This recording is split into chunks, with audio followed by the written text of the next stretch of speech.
And hello, everyone, and welcome back to another episode of the Pelican Sports Report. Delighted to be joined by Buckeye Lady Panthers head coach Justin Kees. Coach, welcome. Well, thank you for having us. Look, first of all, congratulations on that big win. I know it's always great to get to get the playoffs started with a big win. Yeah, we played well last night. We had Acadiana Renaissance Charter Academy. They came in after run ruling their first round opponent, and they came out pretty strong in the first inning and held us scoreless. And they actually got out of a bases loaded, no out jam, and with our 4, 5, 6 hitters coming up, and they got out of that pretty good. So hats off to them. And then we came out the second inning and started getting the bats going a little bit and had a pretty successful second inning and got it rolling for us. Do you think there was a little bit of nerves in that and a little rust off the layoff? We had a little bit of overthinking a lot of times, and we had, like I said, bases loaded, no out, and we just started kind of thinking too much and not being us and not swinging at good pitches. And once we got through that first inning, calmed the nerves a little bit, and then the bat started rolling. The bottom of the lineup helped us a lot yesterday. So, Coach, you talk about, and you made a statement there, we weren't being us. You guys have been very successful the last several years down there. Does that play into a little bit of, hey, we've been here before. This is what we have to do. Let's get to work. Yeah, the girls know what it takes to get to Sulphur and what we need to do, and they know the expectations are high, and so they got to take care of business. And so they've been there before, so it's not a nerves thing as far as getting there. It's just an expectation thing. You can feel pressure. These seniors don't want to be that senior class that doesn't make it to Sulphur, and so they live with that every day. So they put a little pressure on themselves, a little too much pressure sometimes. But no, they know what it takes to get down there. They just got to execute. You've got a mix of it, which it seems like you always do. Veteran leadership and then some younger players that are contributing too.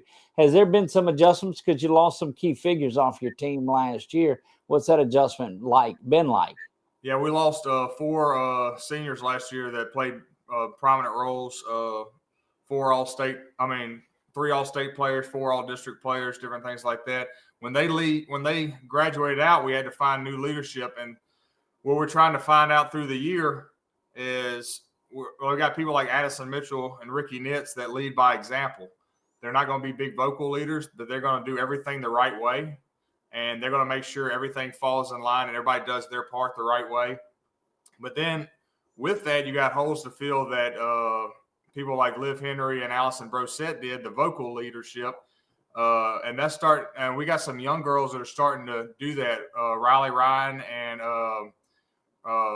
Rosalie Ritchie are starting to lead vocally. They're starting to talk that talk and get people going and stuff. So it's taken us a while. It's taken us almost 33 games to try to get it figured out, but they're starting to come around. Our first introduction to Ricky Nitz was that big home run that she had in that West Washita game, and Yep. we'd posted the video on there too. And just a great young lady had reached out to us and thanked us for it and said that's something that she would cherish. But you can tell she speaks softly but carries that big bat. She does. She's batting about 440 or so for us on the season with those 5 home runs. And what's funny is she's always had a great stick in the lineup, but she hadn't had a home run since her freshman year. So she's gone her sophomore and her junior year with not hitting home run. Now she hit the big blue wall a lot at Buckeye, probably 10 or 15 times during that period, but just never elevated enough to get it out. And then this year she's come around, and it's like I said, she's hit 5. She hit that big walk-off 2-run bomb against West Washita in extra innings. She's hit some extra. She's hit another home run that walked off a game earlier in the season too. So she's come a long way, and we're very proud of what she's doing. You got a couple of basketball players that came in after their deep run that they made. I think St. P is out in center field for you. How has that mindset been with them as they mix in and say, okay, here we've made a run in it. Now we think we can make a deeper run in softball. Yeah, these at Buckeye, what we're blessed to have is we have multi-sport athletes across the board. We have, I think there's 6 or 7 girls that are going to be competing tomorrow in the district track meet. We got girls that play basketball. I think I had 7 girls on the basketball team this year. Right. We, 3 girls that compete in powerlifting, 2 of which that compete at the state level. And so we share a lot of athletes, and that's a good problem to have. That means they compete at different levels. We talk about basketball. Sadie St. Pay was the District 3A MVP this year, all-state basketball kid. Comes off the court and goes straight into softball and has produced tremendously, batting like 370 on the season right now on the leadoff spot for us, and it's hit I think 6 home runs off the leadoff spot. So she's done tremendous for us. Rosalie Ritchie, our shortstop, was a 3rd place in state at powerlifting. So these kids compete at the highest level. My second baseman is one of the better javelin throwers in the area. So they compete in multiple things. Sadie will actually compete at state in powerlifting. I mean, in pole vault as well. So, it's good to have multiple sport athletes that want to compete. What did that do to you at the first of the season, though, when and you have to you're excited about it, but as they make that deep run in the playoffs in basketball, it leaves you pretty short-handed at the first of the spring.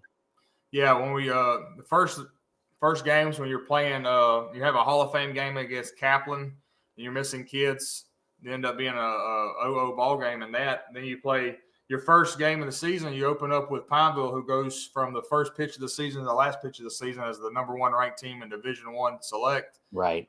We're doing that without key basketball players in those positions, and Ashley Belgard and Sadie St. Pay and Natalie Graves are out during that time. So, it makes it tough, but these kids, it forces the younger ones to step up and play. And they're not playing, lesser schools. They're playing, like I said, they're playing Pinevilles. They're playing Grant and Tioga's the next weekend, Winfield the next week, without those basketball kids. So it's tough, but I think it's made us stronger in the long run.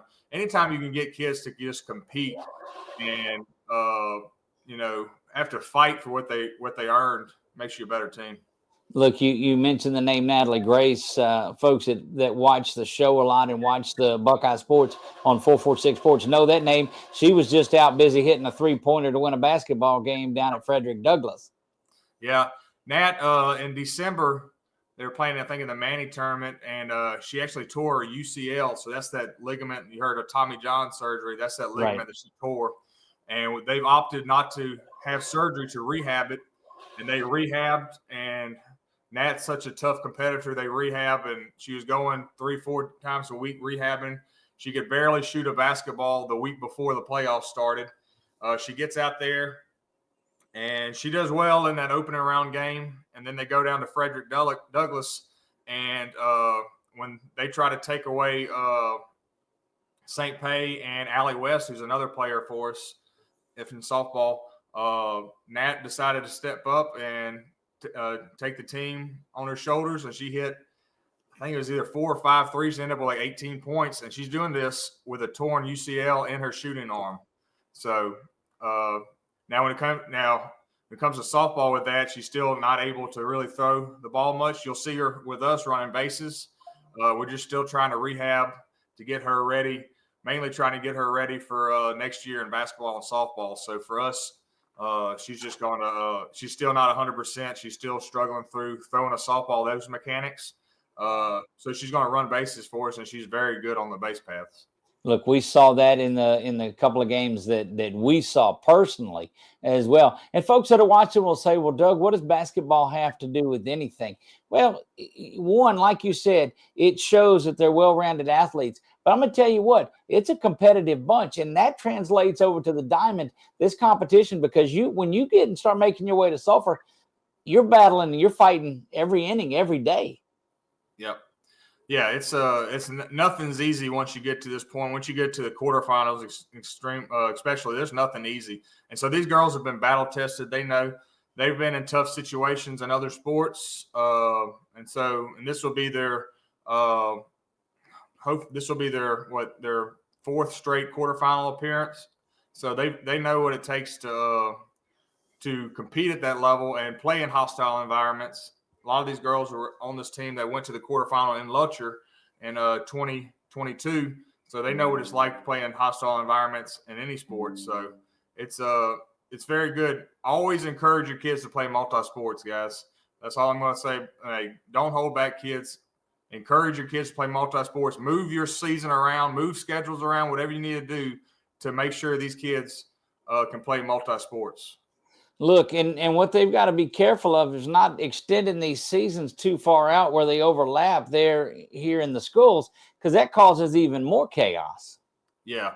They every time we ask to extend the season or change the season, we keep getting pushed on the front end, and it's just not helping because we got kids that play soccer.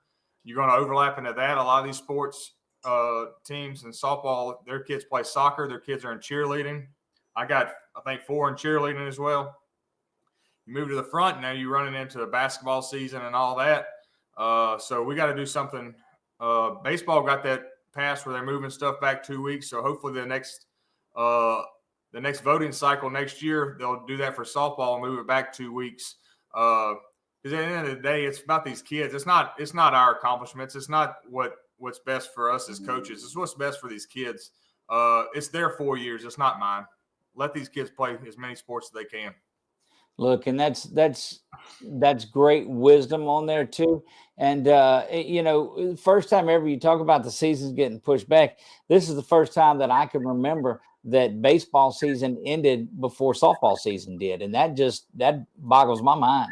Yeah, it started a week earlier and ended a week earlier, but they're into that series for most of the classifications. Series from the first pitch of the playoffs to the last. They're in a 3-game series. So yep, Division 1 through 4. We'll do that all the way to the championship. Yep, they're just doing that one series per round. So that's 5 weeks of playoffs. You talk about a little bit of rain could cause some havoc in that. Yeah, softball, we get 2.5 weeks for playoffs. That's from the first playoff game to the state championships on that Saturday. 2.5 Look, weeks. that's why we've aptly named things the dash for Frasch. This isn't a slow grind. They're after it quick. Yeah, we get after it pretty quick, and we got to be ready to play quick turnovers. There's no you don't have a Thursday, Friday, Saturday slate. You got to get that brackets come out Wednesday. A lot of those teams played on Thursday. Turn around, play Monday, Tuesday this week, and Friday, Saturday this week, and move on. And then you're working your way down to sulfur on there. How difficult is the logistics of things too? Because you don't want to get ahead of yourself and reach out to a team that's a potential next round opponent, because then you end up sitting at home. Yeah. No, you got to worry. You got to worry about the game that's on your schedule. Now, the moment that game ends, you got to start looking to both opponents if they haven't played already and try to figure out what's the best. You're looking at weather because, Louisiana in the springtime, crazy things happen. And you got a 3-4 day window to get those games in. And if you miss that window, that's on you. So you got to make sure you get everything going. Okay, so you look at rain potential like there is tonight and tomorrow. Now, softball, I think it's not going to affect as much because you guys could sneak in about an hour and a half window and get a game in pretty quick. But what happens if it comes Wednesday at midnight and your game's not played? Yeah. Unless you can get approval from the LHSA at the end about a extra day per postponement, if you don't get it approved to play that extra day, it could end up being a double forfeit if you don't get those games in at that time. So if the weather starts getting bad, you got to be contacting LHSA, talking about potential this way or that way, and hopefully they grant you that extra day. I bet there are a number of teams wishing they would have went yesterday. Yeah. Yesterday was a good day to go. So, you're going to be dodging a lot. You don't want to wait to that last day, especially in the springtime, because it might be sunshiny 3 days out, and then come that day, it might be pouring rain. You never know. You're exactly right. Well, look, let's look at your schedule a little bit. Ahead of you is the winner of the 5-12. You guys will be at home. You'll be back at Lady Panther Park there, and that's been such a great environment this year. We've seen it a lot through when Darren and Josh make it out there, and it's been a great thing. What do? Do you go down? Are you heading down to look at that game tonight? No, we usually don't. I'm not big on traveling to go scout people.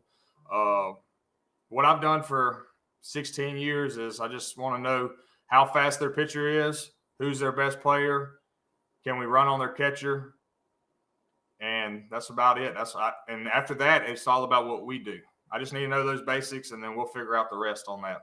And look, no matter what, and this has been an age-old debate too, whether you could watch 100 tapes on somebody, but if you don't go out and execute, it doesn't matter. Correct. If we don't do what we need to do, it doesn't matter. We can get beat by anybody on any day if we don't do what we need to do. So we got to be prepared. If we are prepared like we were yesterday, we should be okay. But if we come out flat, we can get beat by anybody. So we did our bracket release show the other night, and every time I looked at a bracket, I would say, "Oh, this bracket's the toughest," or "This bracket's the toughest." We got to this bracket, and now North Shore Mike, who's new to the program this year, said that his lock to win the state title was Laranger, and that's a potential next round opponent for you. And you texted me right after that and said, "You know what? We appreciate that." Yeah, Laranger is a good program. If you just look in our division, the top dog to beat is Vanderbilt Catholic. That's correct. They're the defending state champion. They got no seniors on that roster. Their pitcher can throw it. I think she's the Nichols commit. We faced her as an 8th grader a couple years ago. Had a tough battle with her. Vanderbilt's the team to beat. They're the ones that got the bullseye on them, and rightfully so. They're the best team in this division from the first pitch till right now. So taking nothing away from Laranger or anybody else, but we're chasing Vanderbilt. Everybody in this bracket is chasing them right now. Another powerhouse in there down at your side of the bracket, I think. No, the other side of the bracket is E.D. White. Yep. That's in there as well. Another perennial powerhouse. We faced E.D. White the last 2 years in the playoffs, 2 years ago in the quarters at our place, and then last year it was a 3-2 battle in the semis, and we were lucky up. We scored those 3 runs in the first inning and held on. But they got an ace in the circle, one of the best pitchers in the state, and they're tough to beat. And the problem is, go look at who they played the last 2 weeks. They probably playing the toughest schedule in the state last 2 weeks, and they've, I think, won them all. So that's one thing that we've seen that I don't think you see as much in baseball. You see a little more jockeying, and people will start scheduling games on there. You put you guys in softball load the back end of the schedule a lot, and there's some talented games, talented softball that's played in the last week or so. Yeah, for the teams in the state that care about winning championships and being there in Sulphur, they're not PowerPoint chasing. They're not doing anything like that. They're going after the best teams in the state because at that point, when you're that far in the season, the points really ain't going to move that much. Correct. You might drop one spot here, go up one spot. You're not going to go up 4 or 5. So what you're trying to do is make your team better. You want your pitchers to face the best hitters in the state. And you want your hitters to face the best pitchers in the state. And you ain't worried about the wins or losses at the end of the season. You're worried about getting yourself better for that playoff push. Absolutely. I know you and your ladies had practice this morning. Are you working just fundamentals in that until you know your opponent, or what was a 8 to 10 practice this morning like? Yeah.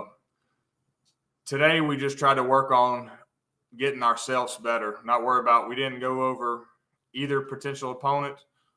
We just went over what we needed to do to get better, which was fundamentals on ground balls, fundamentals on backhands, outfield working their fundamental footwork, different things like that. And then we hit a little bit for about an hour, just trying to work on driving the ball the opposite way, which we have not been doing the best of here lately. So that's what we tried to work on today. When you get them out there at 8 in the morning after a big win like last night, they kind of drag a little bit, but they got it going the second half of practice and looked pretty good to finish off. So when you look at this season, Coach, what is the one thing you think that surprised you that you say, you know what, I didn't expect this back in December and January when we were starting all of this? Well, when you win 2 in a row and runner-up 1, you go in all these tournaments and you get loaded with the opponents in the tournaments, which is fine. And our girls came out and battled every weekend like it was just another game on the schedule. You got We had a few big wins on weekend games. That was on Saturday games that I was pleased with. The West Washita win. They're a very talented bunch. Don't be surprised if they're not in Sulphur competing for a state title in that group. They are loaded offensively, and that's a big time division they're in too. That that was a back and forth game. Then we went up 3-0. They came back 3-2. Then they went up, and then we came back and tied it and back and forth and went into extras. That was a big one. I was pleased on how we competed against LaSalle, who's another number one team in the state. We ended up in a shootout with them on a Saturday. I think 37 combined hits in that game. So every time they got a hit, we got a hit. Our girls didn't lay down, so that's what I was pleased with on that. So it's just those big games. Our annual battles with Tioga. We split the series this year. They're coached up really well. Coach Woodard and his staff has them rolling right now. So I was pleased on how we came out because they beat us at the beginning of the year. So they beat us 6-1, and I was pleased on how we came out and we answered. We took a couple big innings from them, and we battled back and ended up taking the game at the end. So those are three games that really stick out to me on how well we played. And so even like the Benton game, we played Benton in the Calvary tournament, going to extras on them. We get out of – this is another point that I was proud of. We got Benton had bases loaded, no outs in the bottom of the seventh inning, and we get out of that jam with no runs given up in a 7-7 ball game, and we go score one in the top of the eighth and win it 8-7 in extras. That was Addison Mitchell pitched probably the best game of her life there. And then I gave her about a week and a half off because she left everything out on the field that night. So rested her up for that playoff push. So those are four games that jump out at me of how proud I am of these kids. Being around baseball my whole life, it just amazes me the toughness of these softball pitchers, and at such an early age too. We were down at Pine Prairie yesterday, and of course, Coach Alicia Hebert had nothing but great things to say about you and the program, of course. But they've got a freshman pitcher out there, Ware, that's just killing it. So, how is it at such an early age, 14, 15 years old, that these girls are able to go out there and compete with 16, 17, 18-year-olds? Well, they're getting better. They're getting better on techniques and throwing like that. But what it comes down to mostly is what they got inside of them, that grit, that determination. You can't teach that. You can't teach that. Liv Henry at a young age wanted the ball in big situations. Addison Mitchell this year, she wants the when it matters the most because she wants to be the one to determine the outcome. Either she's going to be the one bringing us to victory, or she's going to be the one that is going to take the result if we lose on her shoulders. She doesn't want anybody else to take the blame but her. So you want kids like that in the circle, the ones that aren't going to blame anybody else, ain't going to point fingers, and when the win comes, they pass the praise to others. That's a unique circle, big times like that. Look, it looks like that defense is in 100% support of her too, because I've seen them make plays all year long. Yep. When your pitcher's throwing like that, your defense is going to make plays. They're going to lay out. They don't want that ball to drop when she's on the throwing like that. So you got kids, Rosalie Ritchie and Sadie St. making outstanding plays left behind her, Bella Boone as well. So they want to make sure that they're solid defense behind it. Well, Coach Justin Kees, we appreciate you taking time out after practice today to visit with us. You guys are poised for another run, and that's leadership, and that's the difference in a program and a team. And out at Buckeye, the Lady Panthers certainly have built a program. Well, thank you. It started with years ago. Coach Wiley took those teams. I think it was 7 or 8 straight trips to Sulphur, and that's our goal, is to make Sulphur an annual event like LSU baseball in Omaha. You plan your vacations around it. I want my parents to plan their vacations around Sulphur every year, so that's our goal. Well, there you go. We're excited about it. We've booked our rooms already for Sulphur, so we're going to go down there and continue our wall-to-wall coverage of there. We certainly appreciate you taking the time to join us on the dash for Frasch. And anything you have to say to my buddy Mike on North Shore, now's your opportunity. I think he does a great job, and hopefully I'll get to meet him soon. Maybe we can talk this weekend. He'll be down there for sure with us. Thanks a lot, Coach. We appreciate you. Thank you.